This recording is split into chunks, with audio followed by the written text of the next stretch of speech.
جی سوال کریں.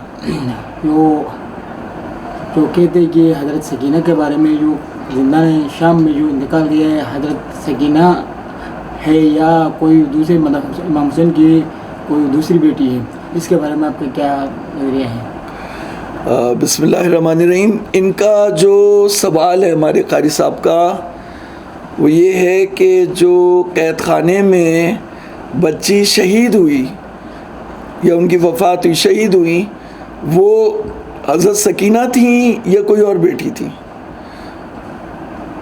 پھر میں وہی بات کروں گا کہ میں اپنی طرف سے کسی طرح کے اضافے یا تبدیلی کو روا نہیں سمجھتا. میں اس سوال کو یہی اسی طرح پلٹاؤں گا کہ مقتل میں کیا لکھا ہوا، ہمارے بزرگوں نے کیا لکھا.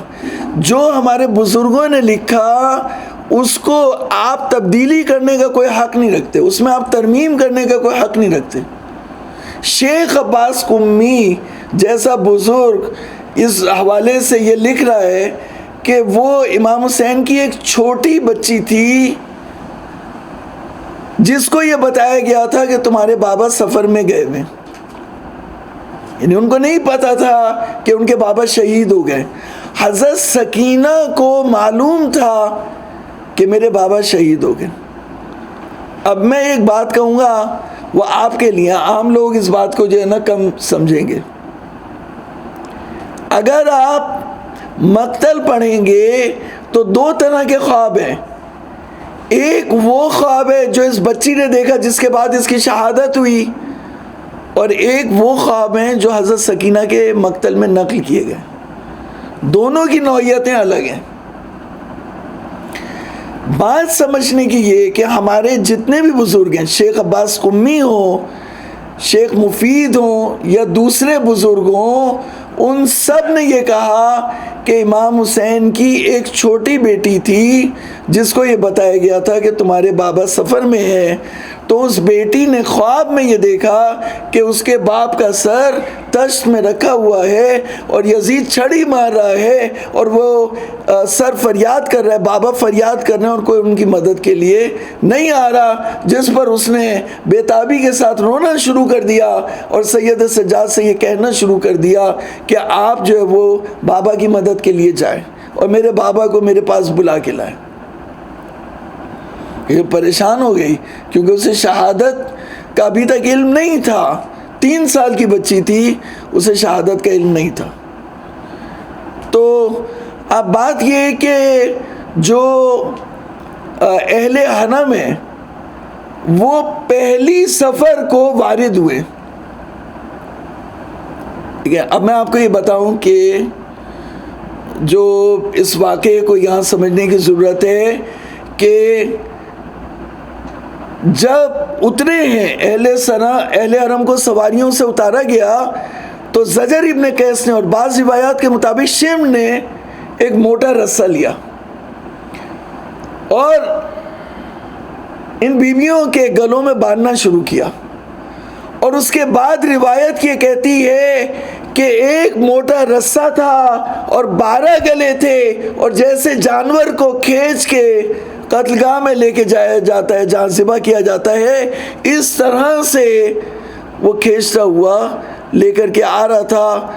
تو جب وارد ہوئے یزید کے دربار میں تو سید سجاد نے یزید سے یہ کہا کہ یزید تجھے خدا کی قسم ہے یہ بتا کہ اگر تو رسول اللہ کو دیکھے کہ وہ یہاں موجود ہوں اور وہ یہ دیکھیں کہ ان کی اولاد کو تو اس طرح سے جو ہے وہ قیدی کی طرح سے کھینچ رہا ہے تو وہ کیا کہیں گے. وجدان کو، ضمیر کو سید سجاد نے، امام وقت نے، حاکم کے ضمیر کو جھنجھوڑا تھا تو اس نے فوراً حکم کیا کہ ان سب کی رسیوں کو کھول دیا جائے. دوسری بات اس میں ملا رہا ہوں کہ یزید افکار عمومی سے ڈرتا تھا، عام لوگوں کی رائے عامہ سے ڈرتا تھا، لوگوں سے ڈرتا تھا. تو اس کے بعد رسیاں نہیں ہیں. اہل بیت کو، اہل حرم کو یہ واقعہ جب ہوا ہے، جب وہ وارد ہوئے یزید کے دربار میں، اسے لے کر 7 دن تک جب تک وہ قید رہے ہیں خراب شام میں، اس وقت تک رسیاں نہیں ہیں. رسیاں کھل گئی ہیں. اب دربار کے بعد انہیں قید خانے لے جایا گیا اور وہاں پر جو بچی کی شہادت ہوئی ہے وہ سکینہ نہیں تھی بلکہ ایک اور بیٹی تھی جن کی شہادت ہوئی ہے. مقتل یہ کہتے ہیں اور میں بھی اسی بات کو مانتا ہوں. اس کی وجہ ایک آپ کو میں ہدیہ کرتا ہوں کہ بی بی سکینہ، اگر بی بی سکینہ واقع کربلا کی راوی ہیں، بہت سی مقتل کی روایتیں حضرت سکینہ سے آئیں.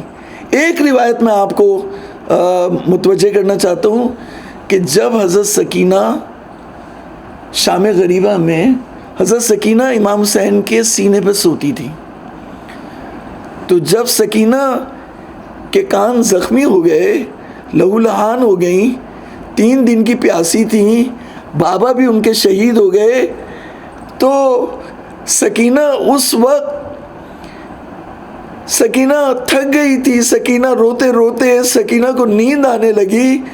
اس نیند کے عالم میں وہ بابا بابا کہتی ہوئی مقتل کی طرف بڑھی. وہ بچی وہاں پہ لاشیں پڑے ہوئے تھے اور وہ رو رہی تھی، بابا بابا مجھے بلائے. تو ایک لاشے سے آواز آئی، الیہ الیہ یا بنیہ. تو بی بی سکینہ اس لاشے سے لپٹ کے اور سو گئی. خواب میں امام حسین کو دیکھا تو یہ روایت آئی ہے، شیعتی مائن شربتم ماز بن فسکرونی او سمیتم بے غریبن او شہیدن فندبونی فیا لیتکم فی یوم عاشورا جمیعا تنصرونی کیفا استسقی لطفل فابوا یرحمونی. یہ روایت خواب کے عالم میں امام حسین نے حضرت سکینہ کو بیان کی اور خواب میں حضرت سکینہ کو یہ روایت یاد ہو گئی. اور اگر حضرت سکینہ وہی ہوتی جو قید خانے میں ان کی شہادت ہوئی ہے تو یہ روایت پھر نہیں آتی. یہ روایت تو بعد میں بہت رہی ہیں اور یہ روایت بہت کثرت سے آپ نے کی ہے، تب یہ روایت 1400 سال کے بعد جو ہے وہ ہم تک پہنچی ہے. تو اس لحاظ سے میں اسی کا قائل ہوں.